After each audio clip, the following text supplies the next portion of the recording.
Se você tem muito medo de que alguma coisa aconteça aí com você, uma emergência médica, ou um acidente de carro, ou sei lá, qualquer outro tipo de situação que você tenha que despender algum tipo de valor ali, você está com medo porque você não tem nenhum dinheiro guardado, eu quero que você conheça a reserva de emergência, tá? Nesse vídeo eu vou te mostrar como é que você começa a construir a sua reserva de emergência, tá bom?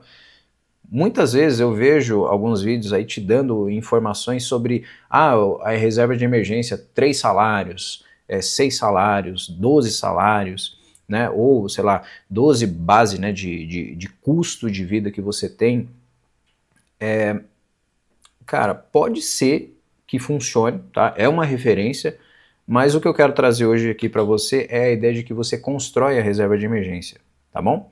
Porque se você tem um problema, vamos lá, bateu o carro e você vai ter ali uma despesa de 5 mil reais ali com aquele acidente, né? Infelizmente acontece, né? Se você tem 5 mil reais ou se você tem 10 mil reais, o problema está resolvido, não tem problema nenhum. Agora, se você tem 3 mil reais, esse problema, ele também não vai te afetar tanto quanto seria os 5 mil. Então a reserva de emergência é como se fosse um colete à prova de bala. Quando tem alguma coisa ali que vai, né, vai pegar o seu patrimônio, né, vai pegar a sua capacidade de crédito, né, que às vezes a gente passa tudo no cartão ali e tal. Quando acontece alguma coisa desse tipo, né, que a gente vai ter que despender, mesmo que você não tenha o total daquela despesa, pelo menos o impacto não é tão grande quanto seria na situação de você não ter nada de reserva de emergência, né, porque aí você tem um impacto de 100% e aí muitas vezes você acaba se endividando, acaba pegando empréstimo, pagando juros, enquanto você está construindo a reserva de emergência, ocorre o contrário, você está recebendo juros, né? O ideal é você ter ali um investimento de liquidez diária e tudo mais. A gente vai falar sobre isso um pouquinho mais para frente, beleza? Então, aqui eu quero que você tenha essa ideia de que a reserva de emergência não é um valor definido, um valor, né, chutado ali que você tem que ter e pronto. É um valor que você vai construindo ao longo do tempo, tá bom? Então, existe uma construção. A reserva de emergência também você precisa considerar que ela pode mudar de perfil para perfil. Então, uma pessoa que tem estabilidade financeira, como um professor, um policial, um concursado, ela não precisa ser a mesma coisa que uma pessoa que é CLT, que corre um pouco mais de risco, e também não precisa ser exatamente a de um empreendedor, que é o meu caso, que precisa ter um valor ali um pouco maior, porque a gente está correndo mais risco. Então, a reserva de emergência ela também vai depender do risco que você corre com relação à sua capacidade de gerar renda, tá bom? Então, deixa eu mostrar aqui uma ilustração para vocês na minha tela, para ficar bem fácil mesmo de você ter referências, tá bom? Uma reserva de emergência, vamos começar aqui, ó. Reserva de emergência, se você tem 100 reais de reserva de emergência, já é melhor do que você não ter nada, tá bom? Então a gente vai construir isso daí ao longo sei lá, de 6 meses, de 1 ano, de 2, de 3, tanto faz. O importante é que quando aconteça alguma coisa você tenha ali um respaldo, tá bom? Então vamos lá, vamos começar aqui pelo profissional que tem certa estabilidade, né?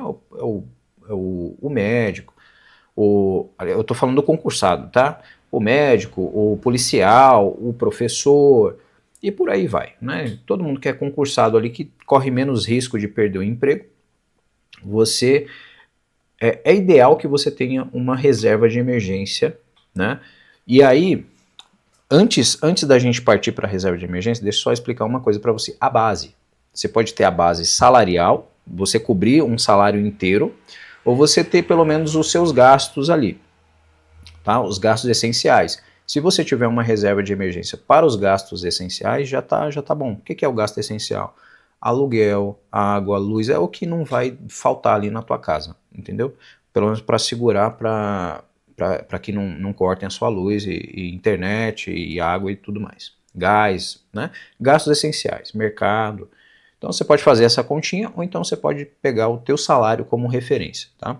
Então vamos pegar aqui um exemplo de uma base de 3 mil reais. Vamos imaginar que essa pessoa que ela gasta 3 mil reais por mês, tá bom? Com gastos aqui mais ou menos essenciais e um pouquinho de diversão. Qual que seria uma reserva de emergência boa para ela? Ela pode começar aqui com 2 mil reais. Por que eu não coloquei 1.000 reais aqui? Porque 1.000 reais você consegue fazer pouca coisa, né? Se você arranha o carro ali, vai fazer, sei lá, tem uma necessidade médica, R$ 1.000 assim, vai rápido, né? Então, eu coloquei R$ 2.000 ali para ter um pouquinho mais de tranquilidade, tá? Então, uma reserva de emergência boa para essa pessoa, R$ 2.000. Ótimo, um salário. Já está muito bom, você tem um salário guardado ali. Se acontece alguma coisa, cara, um mês você já está ali com a grana na mão, né? Excelente, 2 meses, 3 meses de reserva de emergência, né? Então, esse perfil aqui, ele corre pouco risco, né, de perder o emprego, então ele tem mais estabilidade de renda. O profissional assalariado, que é esse agora, esse do lado aqui, ó, ele já corre um pouco mais de risco, né? Você pode perder seu emprego e passar um tempo aí no mercado de trabalho, né, buscando oportunidades. O que acontece? Quando você está desempregado e você não tem nenhum dinheiro guardado, você está ali só dependendo, né, de trabalhar o próximo mês para pagar as contas, o que vai acontecer? Quando você ficar desempregado, você vai aceitar qualquer tipo de proposta e nem sempre essa proposta vai ser boa para você. Né? Às vezes vão diminuir o salário porque vão perceber que você está desesperado atrás de emprego. Se você tem uma reserva de emergência, você não está desesperado atrás de emprego, você vai fazer entrevista em vários lugares e vai escolher a melhor opção que tem para você, né? Enquanto que você, quando tá desesperado, você vai aceitar qualquer coisa. Né? Isso é bem complicado, né?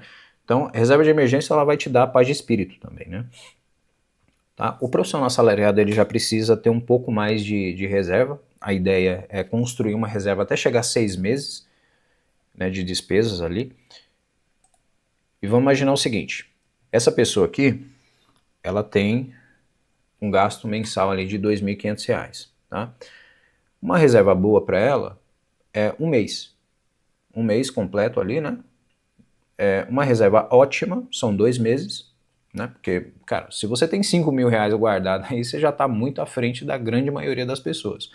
E também porque dificilmente você vai ter algum gasto que vá te quebrar ali em R$ 5.000.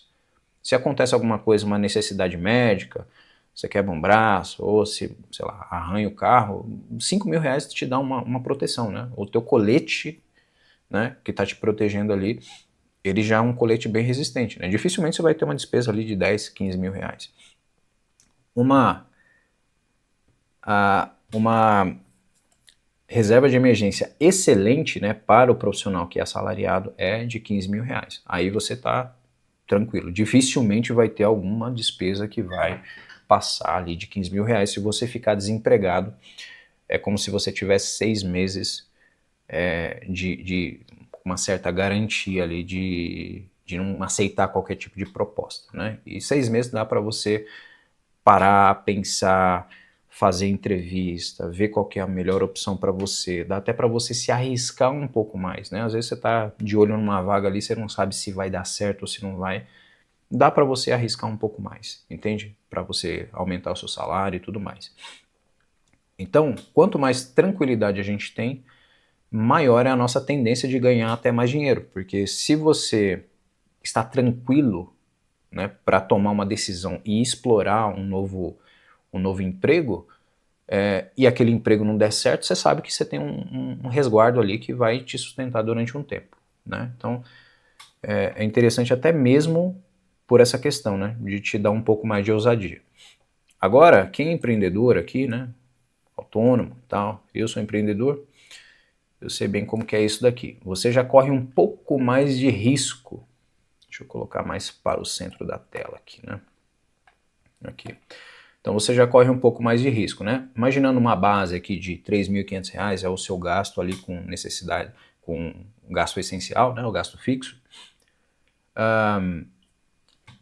Qual que seria, né, uma referência aqui para você? R$ 5.000. R$ 5.000 para o empreendedor eu considero ali que é bem justo, porque quando as coisas impactam o empreendedor, elas impactam com mais força, né? Porque a gente parou de trabalhar, parou de entrar dinheiro, né? Então qualquer coisa que acontece com a gente, bateu o carro, aí você usa o carro para trabalhar, cara, o dinheiro não entra, né? Você está mais exposto. Se você está mais exposto, você precisa ter mais estrutura, você precisa ter uma couraça mais forte, tá bom? Então, uma reserva de emergência para o empreendedor aqui, ela pode começar em R$ 5.000.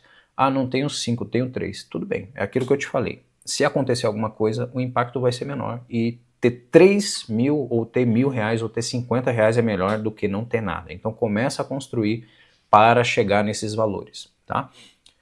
Uma referência ótima aqui, R$ 15.000, né? Porque, como eu falei, o impacto em cima da gente é um pouco mais forte do que uma pessoa CLT, até mesmo porque você pode ter um problema jurídico e R$ 15.000 na mão de um advogado não é nada, né? E uma reserva excelente, né? É uma que garante ali em torno de 1 ano de estabilidade para você, né? Caso alguma coisa dê errado, tá bom? Então, em torno de colocar R$ 40.000 aqui como uma referência, que seria mais ou menos 1 ano de gasto para esta pessoa que a gente calculou aqui, né? Que a gente chegou aqui em 3.500 por mês. Tá certo? Então, essas daqui são as referências, só para você ter uma noção de como que é que você chega nos valores, né? Valores ideais aí de reserva de emergência. Mas a ideia aqui, a ideia principal é a seguinte: considere, né? Considere que a reserva de emergência ela é construída, não é um valor que eu estou te passando aqui, qualquer outra pessoa passa. Se você tem R$ 100, é melhor do que você não ter nada, tá bom? E aí você vai construindo essa reserva até você chegar no limite ali, de 3 salários para um militar, por exemplo, 6 salários para ou 6 bases de cálculo, né?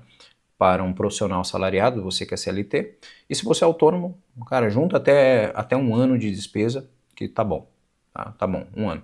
Agora, passou disso, já se torna investimento, tá bom? Aí você já pode ser um pouquinho mais ousado e tudo mais, já investir na renda variável, já, né, comprar algumas coisas que tenham menos liquidez, e aí não tem problema, tá? Agora, falando de investimento para para a reserva de emergência, é o seguinte: você precisa ter esse valor aqui investido em investimentos de liquidez diária. Não foque de maneira nenhuma em taxa, mas vai vencer daqui a 3 mil. Não, reserva de emergência ela tem que estar disponível para quando acontecer uma emergência. Você sabe o dia que vai acontecer alguma coisa? Não sabe. Então o dinheiro precisa estar disponível ali para você, de liquidez diária ou liquidez imediata, tá bom? Liquidez diária, por quê? Acontece hoje, dá para você resolver ali pelo menos até amanhã, tá bom? Até liquidez diária acho que tá bom, porque se acontece alguma coisa hoje, você sacando no outro dia já tá, né, já tá meio que resolvido também. Uma outra questão é que você precisa ter, né, tá cagando regra aqui para você. Na verdade, você não precisa, né? Mas eu sugiro que você tenha um dinheiro guardado ali em caixa mesmo, né? Um pouco de dinheiro ali, R$ 1.000, R$ 2.000, R$ 3.000. É interessante você ter aí no cofre dentro da sua casa em espécie, tá? Porque se você tiver as suas contas bloqueadas, aí não tem o que fazer, porque aí bloqueiam todas as suas contas, aí você vai fazer o quê? Vai no mercado lá, não passa o cartão de débito lá, o crédito, não vai passar nada. Suas contas estão bloqueadas. Então é interessante que você tenha essa segurança a mais aí em ter um dinheiro em espécie dentro de casa, tá bom? Isso é só uma dica um pouquinho mais aí interessante para quem ficou até o final do vídeo, beleza? Se você não é inscrito, eu convido você a se inscrever, né? Se você precisa de mais informação e quer sair das dívidas e tudo mais, aqui tem outros vídeos que eu falo sobre isso, inclusive tem uma série, né? Eu gravei uma série de 3 vídeos seguidos aí explicando como é que você sai das dívidas, né? Uma ideia de você estruturar um plano para você sair das dívidas, tá bom? Eu vou deixar ela aqui no finalzinho aqui para você assistir agora. Fechou? Vou ficando por aqui e até a próxima.